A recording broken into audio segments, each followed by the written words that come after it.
dahil na nakatutok na rin ang mga media dyan sa compound natin. Ilabas nyo po ito, nakakita namin sa inyo ang totoong nangyari. Ayaw na ilabas yan? Nag-DB5, nag-GMA. Yan. Dinadala nyo ba yan sa ano nyo? Sa Manila offices ninyo, sa network ninyo? Oh. Sir Jay. Bakit hindi nyo pinapadala? Oh. Nasa labas naman yan, hindi nyo makinakailangan pumasok sa inyong busy compound. Oh. Did you even report that? Did you even report that Kore and the 3,000 policemen prevented the ambulance carrying 16 injured civilians, members of the Kingdom of Jesus Christ? You did not. You never reported that. Did you report na mismo yung ambulansya ng city government was prevented from parking near the entrance of Emerald Gate to fetch the injured? You never did.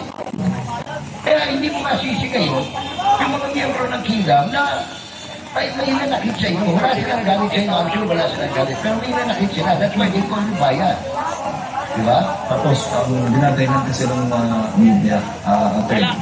Dahil daw, tinataboy sila ng mga members. Hindi ba binigyan po sila ng point person? Kasi nga, may mga nagpapapamember. Yung pagka-planted din yung interview nila. Ang galing ko ay introduce na yung PNP. Ang dami, nakita ko yung iba Tapos naka-media, tapos alam ko naman, pulis sa Davao del Sur yun. Pulis sa Davao City.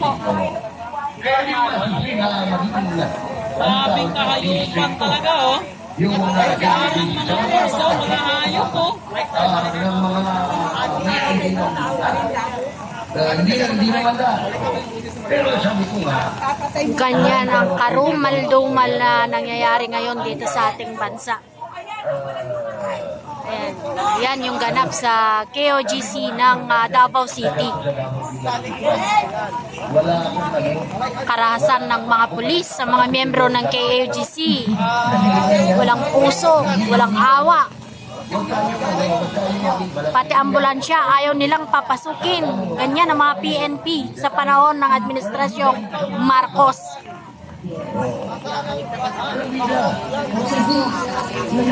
At dahil po sa pagka-delay ng ambulansya na ito, guys, namatay yung tao na sana itatakbo nila sa ospital.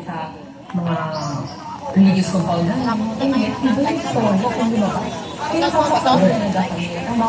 Kaya we have all the reasons kung bakit sa atin.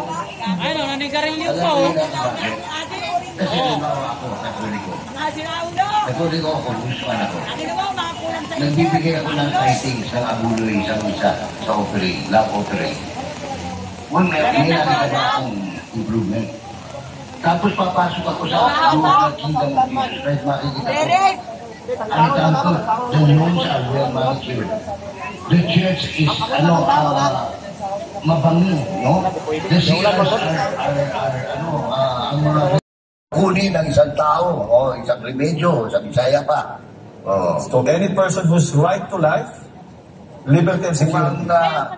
Kung ang karapatan ng isang tao ay nananalig sa kanyang buhay, sa kanyang ari-arian, no?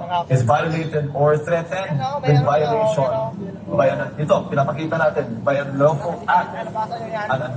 act or omission of a public official or employee or unlawful, ibig sabihin, wala na sa batas, no? Wala na sa hulog, wala na sa tamang kaisipan, kung sino man yung nag-order ng pagbabanta sa buhay, ari-arian, at kalayaan ng isang tao o group of persons. Sir Jay, magputol muna lang tayo at ipagpatuloy lamang natin yung pagtalakay dito sa order ng korte kasi nasa linya po ng ating komunikasyon ngayon si Jason Rubrico para hindi tayo ng update. Jason? Well, wala si Jason.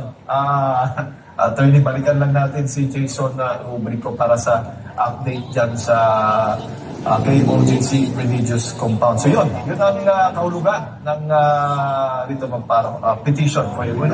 Ulit-ulitin po natin yan, para sa kabatiran, para sa kaalaman na rin, ng mga pulis na nandiyan. Kami po ay talagang pumipinalis pulis bilang protektor ng tao. Kaya lang itong nakalipas na 4 araw, ay meron na pong paglabag. Meron na pong malaking paglabag sa karapatan ng tao. Kung kaya, hindi mo ba matatawag ng paglabag? Una-una, inalisan mo ng tirahan. Inalisan nyo ng tirahan yung mga nakatira dyan. Binulabog nyo yung kanilang buhay, yung kanilang pananampalataya. At malinaw po, may batas din separately dyan sa pananampalataya, na hindi po pwedeng istorbuhin yung pananampalataya ng mga tao. Ano bang reliyon yan? Yes. Ayan, balikan natin si Jason Rubrico. Sir Jay, para sa update dyan sa KOJC. Jason, gandang hapon. Hello. Hello, mga partners. Rinig ba ako? Yes. Okay. Yes. Live na nag-start dito ngayon sa labas ng KOJC Compound. Particular na dito sa Emerald City. Alam niyo mga partners, very emotional yung mga taga-POJC missionary, yung mga supporters ng POJC, yung mga estudyante na Jose Maria College Foundation Incorporated ay nandito sa labas. Iiyak, natutuwa, dahil finally natanggap na natin yung pinakailangan natin yung speaker. Ngayon mga partners, nakapasok na na ang ating mga kapatiran sa mga POJC missionary dito sa loob ng compound, maging yung mga donation na kahapon at ang gabi ay hindi nakakapasok. Pero ngayon mga partners, nakakapasok na yung mga, natin dito, yung mga estudyante, ang graduate people, yung mga teachers, ang Federal College Foundation. Kasi dapat mga partners, may klase na sana ngayon. And because of what happened, natin sa compound, so na dito na nandito na si Ka Eric.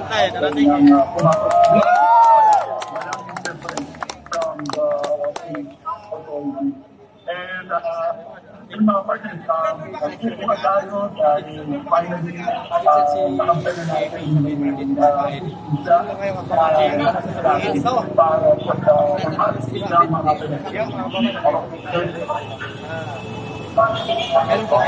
Jason, kanina nga ay nabalitaan natin na nagsisibalikan daw sa loob yung mga pulis na lumabas. Kumusta naman?